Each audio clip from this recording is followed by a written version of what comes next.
Welcome to the ThunderCast, your martial athletics podcast produced by the fans, for the fans, with your hosts, Russ Livingood and KD Hudnall. We're bringing you the thundering word on the thundering herd each and every week, so keep it right here. The ThunderCast is on the loose.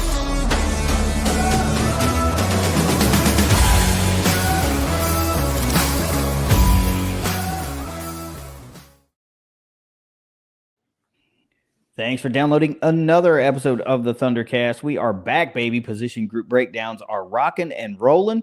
We're talking special teams this week. There is a considerable amount of movement across the roster from 24 into 2025, and I really don't think that we're necessarily done yet because there are some holes that still need filled. Unless they're being super mega hush-hush in this social media world, I don't know how I would have missed it. But, man, I want to get into all of it. Russ, so let's get us a quick word from our sponsors at Leasure Oliver PLLC. If you've been hurt in a wreck, call the law firm of Leasure Oliver PLLC. Find them at 304carwreck.com.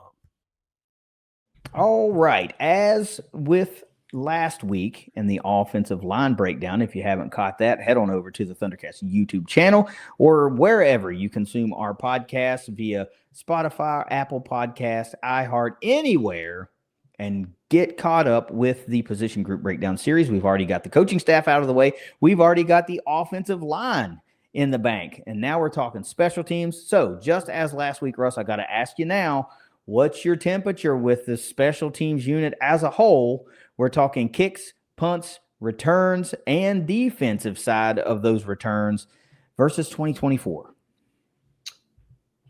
I'm fearful because you're afraid of the unknown. This is the literal unknown. We replaced everybody. I mean, you've got one that had a little bit of time, and that's Nathan Totten. He handled some kickoff duties, and he filled in when Reese Verhoff was injured a little bit. So he's got some limited experience. Everybody else brand new. Yeah, it is scary. That's how I feel. I'm scared. It says nothing about these players that are on the roster or the ones that might join the roster. I'm just scared because kicking and punting and the return games, kick coverage, punt coverage, are insanely important. And the herd has lived and died by awesome kick return and punt return and punt coverage and kick coverage the past couple of years, particularly in the kickoff game. Yeah.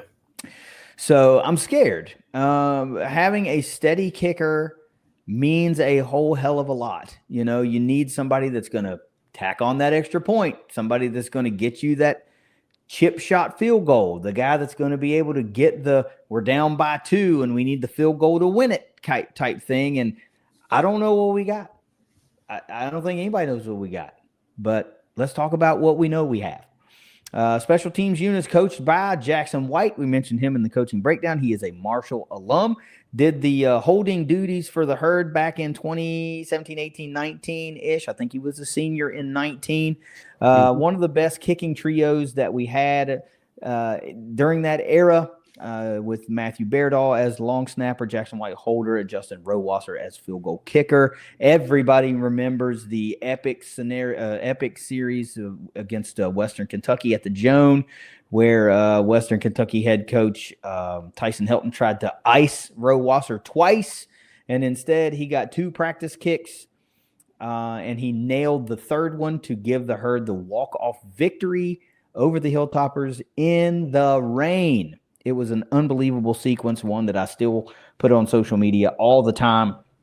And, of course, Jackson was front and center for that. You mentioned it, man. Returning starters currently on the Herd Zone roster, 1.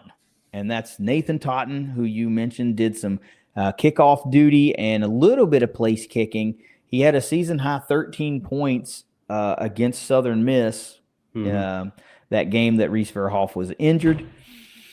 Exhausted eligibility. I couldn't find anybody because everybody else either portaled out or that's it. You know, I couldn't find anybody. I mean, I'm not talking about guys that are going down on coverage and stuff like that, just your specialists. And so let's get into the portal out. It hit pretty hard. Reese Verhoff portaled out. We didn't see that one coming. I didn't see that one coming. Didn't even think there was a rumble to it. He lands at UNC, so see how that works out for him. I wish him the best. Good kid. Don't have anything against him. Just didn't see that one coming. We lost a trio of long snappers, Drew Pettit, Matthew Bossett, and Cade Davis, all hit the portal. Ian Ratliff was in and out, comes to the herd from the University of Texas as a punter, and then portals out and then goes to Appalachian State. Not cool. And then kicker Will Holt also portaled out. Probably the most high-profile portal out was Ian Foster, the kick returner extraordinaire, and reserve second defensive back. Portal in. So far, there are just two that I could find. Brock Walters comes over from Old Dominion, 6'1", 233. He's a long snapper. Need one of those. And then a very, very intriguing kicker, Lorcan Quinn, 6'1", 190-pounder from St. Patrick's Academy over there in Ireland. What do you know about that? See how he fits into the mix, but I think that's pretty cool. I can't wait to hear his first interview in Huntington, West Virginia, when he gets to hear this Appalachian dialect and those Huntingtonians, and it's going to be a worlds colliding scenario, I think. Pretty cool, though. Russ, I really don't know what to do here. I've got so many holes in my breakdown. I'm not used to this. This is the portal era has roasted me on this one as far as projected starters go. But before I do projected starters, how about the movement? Let's talk about the movement. Let's talk about what's got you feeling fearful, the whole that scenario. All right, because last year it was a very, very high point for our team. Lots of times we were giving A+ grades. You know, we were talking about Ian Foster's return game. Also, Ian Foster being the first one down and getting a tackle to keep that field position, you know, getting them on the 12, you know, instead of getting them out on the 20. We had above average punting and kicking last year, even though, you know, we had some misses and we had some games where the punting game just was not up to where it was the game before. It wasn't like we were out there losing games because of that. You know, we also did a better job at punt returns last year, where it was abysmal the year before that. It was just one of those stalwart things. And man, I got to tell you, our kickoff coverage last year was just as good as our kick return coverage. Both of them put us up there as probably top 3 in the country when you started looking at the stats. So you take that field position. I mean, sometimes your field position for and against is even more important than your kicker, because if you're keeping their kicker out of range and you're keeping they're not in the red zone, man. We were the beneficiaries of a lot of kickers that couldn't find that touchback, and Ian Foster put us. I mean, how many times did you come out and we're like, man, we need a play? And he provided the play. Yeah. You know, he put the spark out there and energized the crowd at the Joan. Yeah. And we're like, all right, we're not flat right now. We got something going. But conversely, we had good kick return coverage, but if you're weak in that area, boy, it sure helps to have a kicker that can find the touchback consistently. Let's talk about the 75-week game. Okay. You know, special team play there. All-time play. Yeah. All-time play. You know, it was just one of those things where when you started looking at the grades week in, week out, you know, it was a very big strength. And we talked about it all the time. It's like, hey, this game was won, or this game was won by the special teams. Yeah. So it, to me, is that unknown. You have to replace all of that, and you can hardly tell about any of these people because we haven't seen them here. Yeah. So we've got projected starters. I list 6 positions, right? But I know, I think I know 2. You know, I think, okay, kickoff specialist. Let me give that to Nathan Totten because he did that last year and he did it pretty well. Feel good about that one, Yep. right? You go out and you hit the portal and you get yourself a long snapper. Brock Walters, going to pencil him as the long snapper. You lost three others. Kind of tight race here, But after that, I don't know. Is the kicker going to be Nathan Totten, or will it be the 5-star Coles kicking kicker, Lorcan Quinn, who's coming over from Ireland? Don't know. Haven't got a clue. I have Quinn. That's who I put down, but Nathan Totten is more than capable. I think he had a little bit of first game jitters down there. He went 3 for 5 out of at the Southern Miss, or maybe it was 3 for 5 overall that he went last year. But whatever it was, he had a miss or two. I think he was more than capable. He's a local kid out of Ashland. Did a really good job on kickoffs, as we just mentioned, with our starting position. But I'm going to put Lorcan Quinn in there with the article of when they signed and had the 5 players. That article came out and had the little blurb about what he did down at IMG, I think it was, where they had that camp, and he went 8 for 8 on field goals, including a 68-yarder or whatever it was. The guy's got plenty of leg. If you got a rugby, soccer, European-style football, whatever background, guy's probably grown up kicking all his life and got a monster leg from everything I see. So I'm kind of penciling him in right now, but again, it's unknown. Yeah, I'll pencil him in too, but just because it's pretty eye popping when you see 68-yarder, 69-yarder, like holy crap, man, that's some distance, right? But we heard people say like Verhoff was hitting stuff like that in warm-ups, right? And warm-ups aren't in game, and we know that, but it's still cool. I mean, it's still cool to talk about, and after that, it gets really worrisome. Like the roster right now, the Herd Zone roster lists no punters right now. I would love to think that there are at least 2 on the freaking roster. They just haven't updated the damn thing, which if you're listening to this, whoever's in charge of getting an accurate roster, like fans probably would appreciate that. So one thing, and I saw this earlier today, but when the spring roster came out, Nathan Totten was listed as this was on the paper thing. Tyler Kennett at Herald Dispatch had tweeted it out, and I went back to look at that to compare, and he was listed as the punter coming into the spring game. Now on the roster right now that's on Herd Zone, like you mentioned, he's just listed as kicker, but he was one of those that could do all 3. Need him. So I'm penciling him in right now because I don't have anybody else. Yeah. But you have to think that Lorcan Quinn, with his rugby background, could probably handle punting duties as well. And maybe that's the game they want to play. Maybe they want a rugby style kicker and to do the punting duties. Maybe that's the game. I don't know.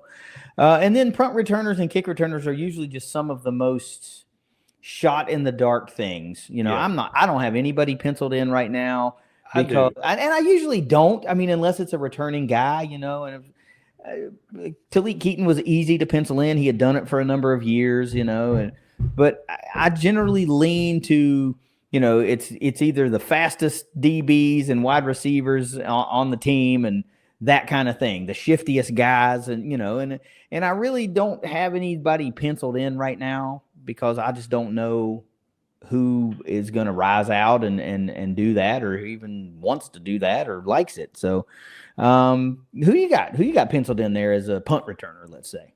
Punt returner, I've got actually 2 right now that is in there, but I've got Deuce White.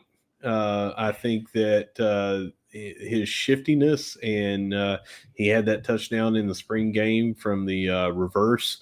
I feel like he is that kind of guy. I've always had the punt returners being the more diminutive players, and that fit with Metcalf last year. More than anything, you want a sure hand. Yes. Who cares if you're getting 9 yards versus 6 yards if you're fumbling half of them? Right. We want someone with a sure hand, but I'm penciling in Deuce White, but as a intriguing thing just because he has a history of doing it, Ben Turner. that came to us from West Liberty. So got an incoming freshman and an outgoing senior as the two that are there, and both of them just scream punt returner to me. Yeah, kind of shorter in stature guys, if I'm not mistaken. Mhm. White 5'8", 170. Ben Turner 5'10", 180, very shifty. Also, you mentioned Turner from West Lib. We're also going to mention that he's a local guy. He comes from Spring Valley. Mhm. But there's a number of guys that you could just throw in here. We have no clue who's going to rise out of this. I got one that makes me like that. It's like a feel good pick, and I'm gonna save it for kick returner because I think it might be better suited maybe there, but maybe not. I don't know. But who you got penciled in for kick returner, and then I'll unload who Well, my heartfelt pick is. Well, I've got two because they line up two on the deep on most times. So I've got a left and a right, and I've got Floyd Lacey, DeMarcus Lacey goes by Floyd, and it's just intriguing to me because he was a running back, he was a wide receiver. He seems to have that versatility, he seems to have that explosiveness. So I've got him there. And then I've got defensive back Daniel Harris that's reportedly 6'5" and runs a 4.4. That's just, to me, I don't care about the height. I just care about how fast the guy is at that height. And I think,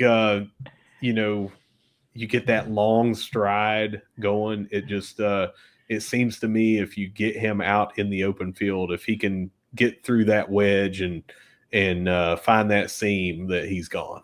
Yeah, you mentioned Lacey, 6', 190, senior guy, comes to us from Jacksonville State. Familiarity with a number of our coaches on the coaching staff, obviously. And then Daniel Harris, the DB, 6'4", 205, redshirt sophomore, comes to us from UAB. So very, I can't say you're wrong, right? Because all those things add up to return, like returner.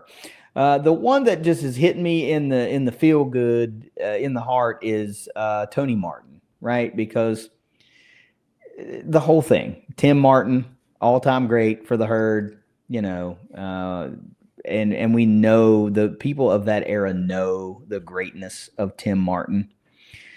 One of probably the most not talked about wideouts and players when you talk about great ones. And a guy that was so great that the greatest that we've ever had spent his time training after being at Marshall with Tim, and of course we're talking about Randy Moss. He spent years training with Tim Martin, and so Tony is an interesting prospect because he is man. It really looks like history is repeating itself. You know what I mean? And then he was here, and then he decommitted and went to Western Michigan for a year, and now he's back here. And what a great place to introduce yourself to the Herd, and put your name on the map than to be in the return game. So that's my feel-good pick. And I don't really know much about these returners this year and who will rise out, but man, that just feels right. So do you mind if we did this last week with the offensive line? We had the sleeper thing. Yeah. I would like to use the sleeper segment right now, if I can. Sure. Because when I was looking at kick returner and punt returner, a name that kept coming up in my head, and I don't know, maybe when I say this, it'll click with you as well. Boogie Trotter. And, there's some people out there that seem to have a nose for the end zone or something, and Boogie just seems like that to me. I'm not out here saying he's the second coming of Ed Reed, and every time he touches the ball, he's a threat to go home. But, you can see it. I mean, he jumped that route in the spring game. He saw it coming and everything, and he just kind of trotted into the end zone. I mean, he could have walked right in. And, I feel like he's one of those guys that, one, I think he is driven to prove to everybody. I mean, he basically put on Twitter, that he was going to win the defensive back award. I I could see him back there for punts because, again, we're looking at more diminutive. I mean, I think he's 5'10" or 6 foot, somewhere through there. But I could see him a kick returner as well. So that is a sleeper to me. And this is one of those sleepers that you could literally, I mean, if 30 different players you said this is going to be our kick returner or punt returner, I'd be like, okay, because I don't really know. I mean, because they didn't do it for us last year. So you just don't know who has that mindset to be reliable to come down with every single punt that comes your way. Know when to let them go over your head. Know when to field them with a fair catch. Know when to field them and try to take it upfield. It's got to be one of the hardest things to do, to be that sure-handed, but also know when to do whatever. Yeah, I would think so too. And honestly, when I went up and down the roster, Boogie Trotter stuck out to me as well for a couple of reasons. Because I said I always go to DBs and wideouts and just try kind of feel it out. But for a couple of reasons, he stuck out to me. But I didn't write anybody down. But here's why. Number one, he's a senior, and he's got 1 year to do it, right? And you talk about putting it on Twitter. I'm going to be the best DB that we got this year. I'm going to win the DB award. But if you get an opportunity to make an impact on special teams, and this is your last go round, you probably take it. Mm-hmm. And number two, far less poignant, but just as entertaining, I want to hear him say, Boogie Trotter takes it to the house. Mm-hmm. Boogie Trotter back for the herd. I want to hear Boogie as much as I can, because it's fun. It just sounds fun. It's like Trod Bugs on the block. It's like it's a football name that I like, and I want to hear Boogie Trotter trotting into the end zone for the 75-yard punt return touchdown. That kind of stuff. It just sounds fun. Mm-hmm. Let's talk about some strengths and weaknesses here. I got a handful. I got a few. What's your number one overall strength for this unit? Quinn's reported leg. You hear 68, 69 yards, like you said. That is very intriguing. Even if he is your punter for most of the time, that you could roll out there for the end of a half or something, and you've made it to like the 45, and you say, well, we need to try this, and it's over 60. But this guy's got the leg to do it, So you add 3 points, especially if you're getting the ball back, for the second half, that could be a weapon. So his reported leg strength and length on his kicks is a strength for me. So you basically just boiled down my number one overall strength to a particular.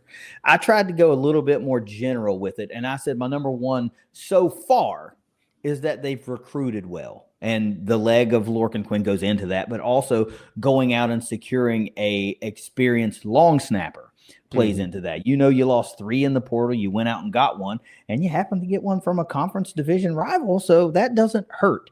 What's your number two overall? So this one, I'm going to tell you what it is first, and everyone's going to say, well, you guys just said the exact opposite. But I've got experience as special teams players. But I'm not talking about, like we've sat here and said, well, we don't know about any of these guys. I'm talking about everybody on the defensive side of the ball for coverage, and I'm talking about everybody on the blocking side and everything. When you read the bios and know where these people come from, they're looking for their first chance because they played mostly special teams at these other places, and sometimes here at Marshall that are now being elevated up. We have a lot of depth of players that have experience on the special teams play, not necessarily with the kick return, punt return, kicker, that sort of thing here at Marshall. But wherever they played, we got a lot of offensive linemen that played, knowing how to block for the field goals and things like that. We do have a lot of experience across the board with that. Yeah, because you're not just talking specialists, okay? There might not be a lot of experience from specialists, but for those coverage teams, there's a whole lot. A lot of these guys remained on the roster that contributed in that way, and we brought in a lot of guys that contributed in that way at their previous stop. So that makes a lot of sense, because you're not just boiling it down to the specialists only. Look, my number two overall strength for this special teams unit is Coach Jackson White, because good one. He's a special teams dude. And we mentioned in the coaching breakdown, he's out there recruiting like crazy. I see him tagged in recruiting tweets all the time, and it's not just for special teams guys. Mm-hmm. So I have to take into account he's part of the unit. He's part of the team, right? So he's a huge strength for this special teams unit. Of course, he's not going to do anything that's going to play out on the field other than put the right guys in the right position. But if he's out there recruiting, bringing weapons to the herd, that might pay dividends in other positions. And yeah, he's recruiting on the special team side of things as well. Huge benefit, huge strength. What's your number? What are we on? 3 or 2? 3. Yeah. What's your number 3? My number 3 is speed. I think that we do have that for the kick return and the punt return. No matter who it is back there, I think that we've got some speed. On the coverage side of the ball, I think we've got some speed. So overall team speed, I think, is a huge strength on what we were talking about here. Well, yes, right? We've talked about this offense being built around speed. Mm-hmm. So that's going to bleed over into the special teams. It's been an absolute massive point of emphasis in recruiting for offense and defense. Special teams is just going to benefit from that, right? Because you're right. This is this speed that just fast is fast, and football fast is football fast. It doesn't really matter if you're running down on kick coverage or if you're running a route, Right. Absolute big time strength. I'm a little embarrassed right here for us, and this is weird, but I wrote a third strength. I can't read my writing. I'm embarrassed. I mean, it's written beautifully, but it's not making any sense to me. But it started with potential. It says potential of but I can't understand what the last word I wrote was, and it doesn't make any sense because it looks like it says carts. Like, what the hell would potential of the carts mean? But I think we're talking about the potential of this. It's got to be the potential. What the hell would carts mean? I don't know. Potential of the carts. I don't know. But anyway, Did you have a stroke while you were doing this? I don't know. Maybe, I was drinking lemonade, but I don't know. Whatever. Let's go to weaknesses. What's your number 1 overall weakness for this? Everyone is new. Every single specialist is new. Yeah. There's no reason to expand. My number 1 overall weakness is that it is a massive production loss from this. Massive production loss. Number 2. That's my number 2. And same thing, really? Great production to fill, except for punt returns against. That was one area that we didn't do an amazing job, and everything else I felt like we did on special teams. We did well. I'm piggybacking off my number 1 because the massive production losses kind of go hand in hand with number 2, which is completely unproven. Completely. Yeah. Everything is new outside of some of the guys on those coverage teams. Man. Let's move into those questions. What's the number 1? Who's the biggest loss from this unit?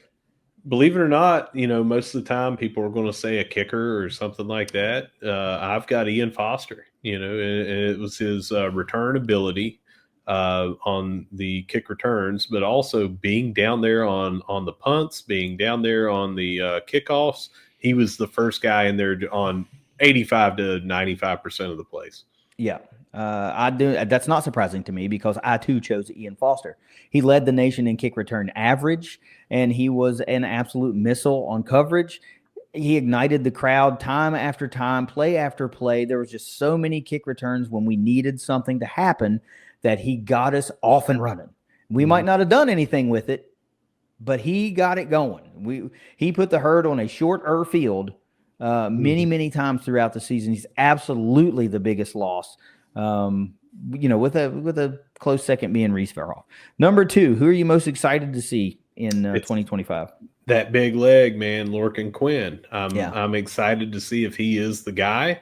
If he's the guy on punts and he's getting us a 45-yard average and a lot of inside the 20s with some coffin corner kicks, or if he's the guy that is going out there and hitting 50-yard missiles like they're going out of style.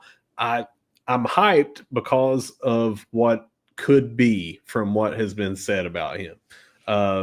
It might not play out on the field, but right now that's who I'm most excited to see. Well, as am I, because when you start looking and you're thinking, okay, it's all new. So who am I going to get excited about? And you go, oh, okay, he's the number 1 ranked kicker for the 2025 class.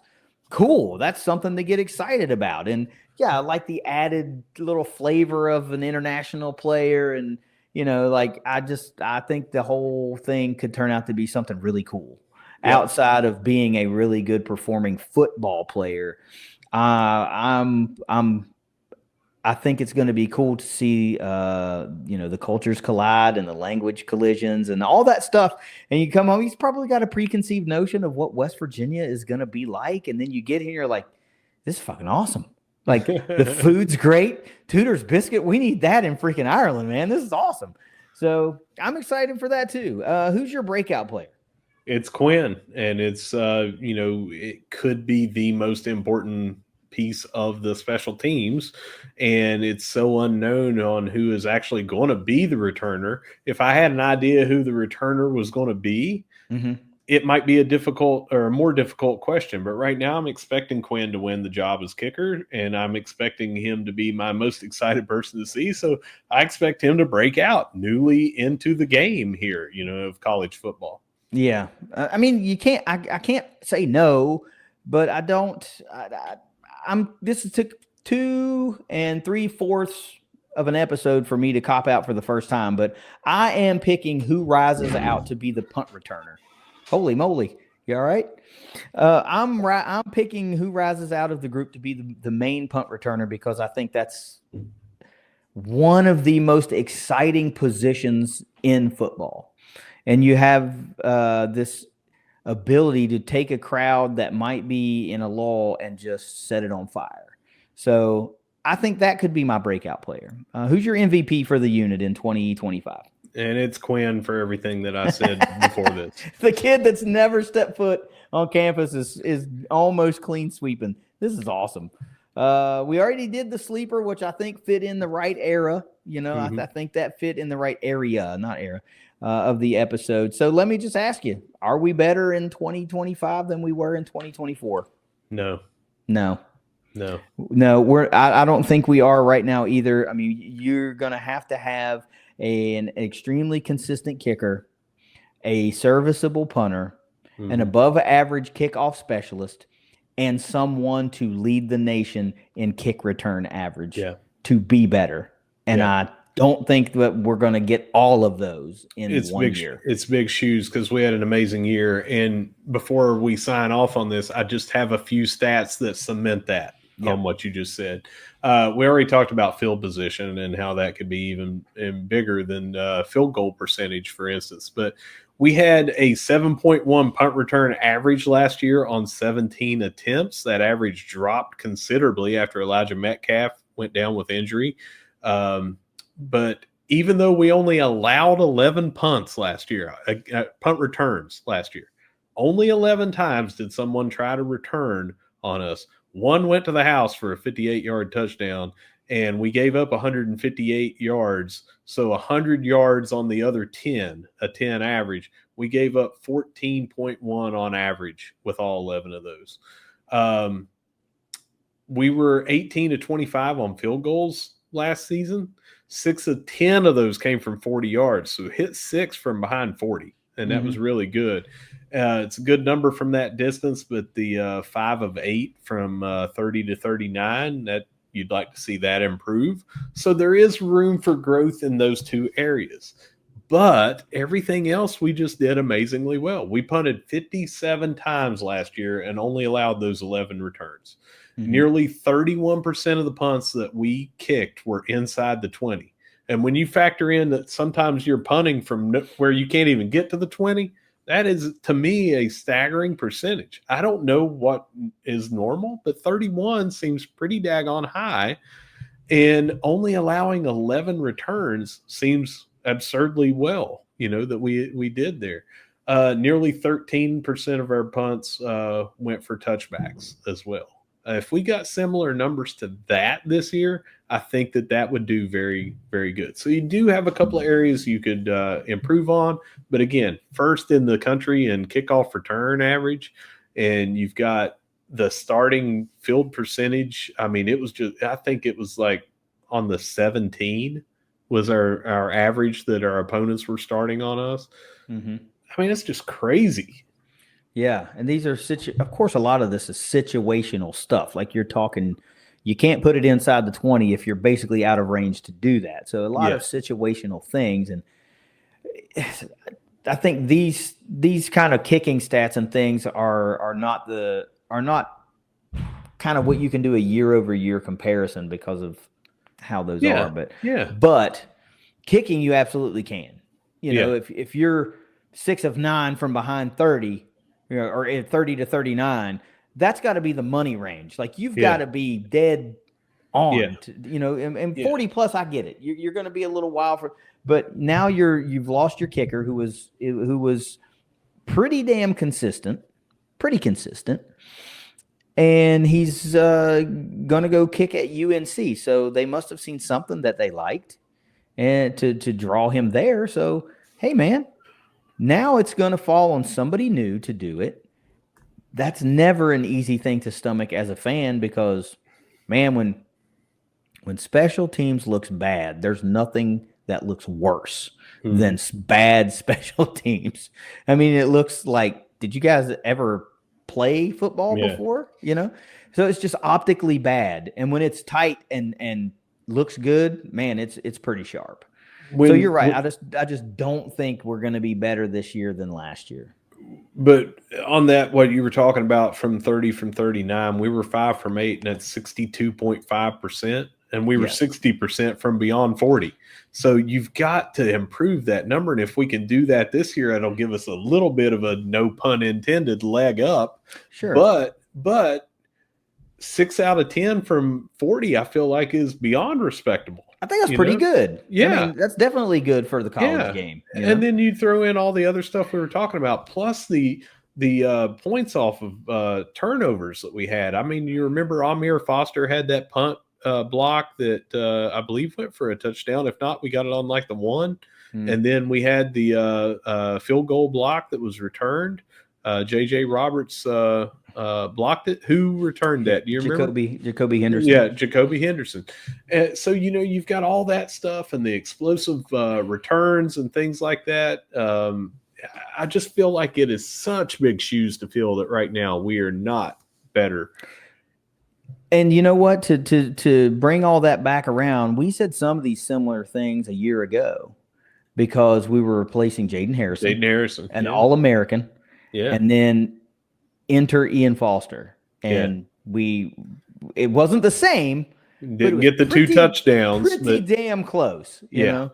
I mean, he was a threat. I think that he had a streak of 3 games in a row where he was tackled on our side of the field and almost took it to the house, like 3 different weeks in a row. Yeah. So it's not out of the realm of possibility. It's just highly unlikely. And yet we experienced it just last season.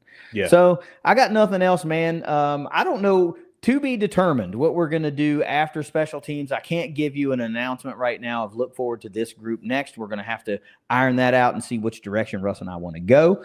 But the position group breakdown series will continue next week. So Russ, if you got nothing else, take us out of here.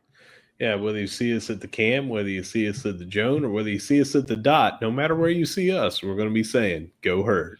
Go Herd, it's the ThunderCast. Do not miss any of the position group breakdown series. If you have already, go hook us up on the YouTube channel or anywhere you listen to your favorite podcasts. We're there. It's the ThunderCast. Later.